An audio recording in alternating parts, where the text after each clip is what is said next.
So much for civility in America. First Lady Melania Trump met with a chorus of boos and some cheers as she spoke about the nation's opioid crisis during a youth summit in Baltimore.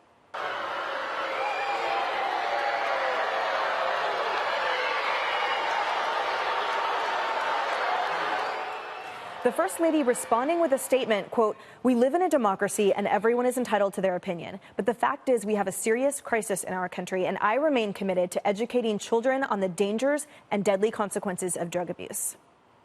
Wow. Juan, I wanted to ask you, at the time on stage, I thought she was so graceful in that she said, you're fighting with me, but I'm fighting for you. How do you think, as someone who has a lot of disagreements with this administration, that look is? How do you feel about her statement? Look, you may be fighting with me, but I am still fighting for you in what is a larger issue at stake here.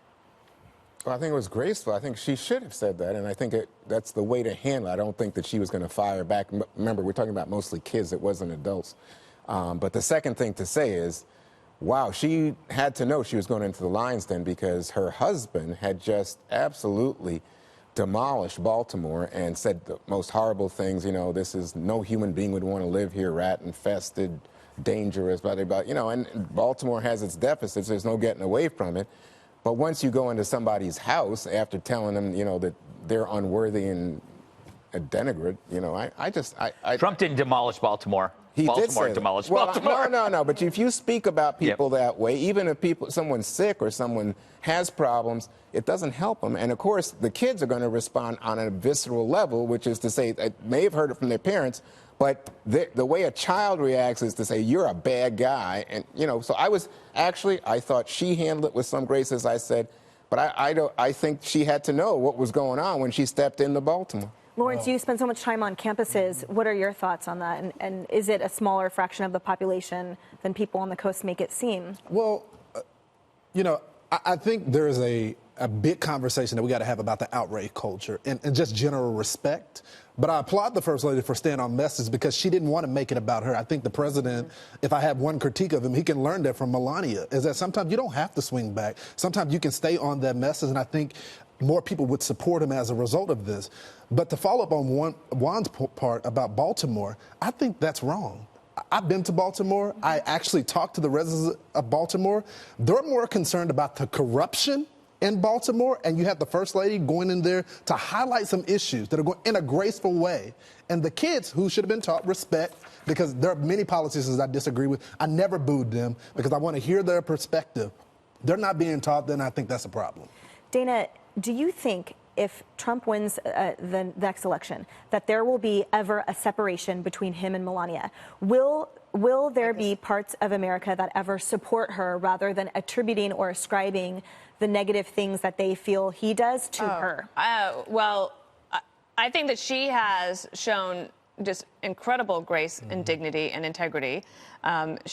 English is not her first language, so getting up in front of America to speak all the time, especially if you're going to a place where you might be booed. Now, one of the things that's happening this month or this quarter is that President Trump is donating his salary to the opioid crisis, and they have fought for a lot of money. She has traveled this country. She actually really cares. So I hate to see anybody booed. I would not participate in that. And as to the future, I do think that going forward, because she's made a real mark with her Be Best campaign, focusing on children and especially on opioids, that for a second term, there is opportunity for her to take on something more. I would love to see the First Lady try to address the foster care system in our country and adoption. This month, November is National Adoption Month, and her joy that she obviously has when she talks about children and when she's around children is persuasive, excuse me. And I think that she will have something that is separate from him. I don't think the two of them are not going to be separated. Right, in the nation's eyes. Yeah. Greg, your thoughts? In the era of Trump, any linkage to him, from marriage to blood to wearing a hat to not actually actively joining the resistance, it incriminates you, right? So it's wherever you go. And, obviously, if this happened, it goes without saying, but I'm going to say if this happened to Michelle, the media would torch the school. They would go crazy. But the rule is, in my life, never talk to a large group of kids, right? They would boo their own parents. They would heckle the Pope. So to your point, give her credit. I mean, imagine if you moved to like an Eastern European country because your spouse became president, and then you had to go speak to a group of brats, and you have Slovenian. in Slovenian, and your English accent's hilarious. She's not just graceful. She's brave. Yeah. You know, but. And meanwhile, people are advocating for lowering the voting age to people of that volatile adolescence. Yeah, imagine sure they might be home. impulsive, you know, Emily. They might be at a rally in Florida and use BS in front of children. Yeah, that's What does that stand for? Kids are going to be kids. At the end of the day, kids are going to be kids. There's a disrespectful population. I'm sure they all went home and had a good talking to from their parents. I hope so. Hopefully. That's why we have to keep it in school all day into the night. You support couldn't have Kamala my Harris mama. then.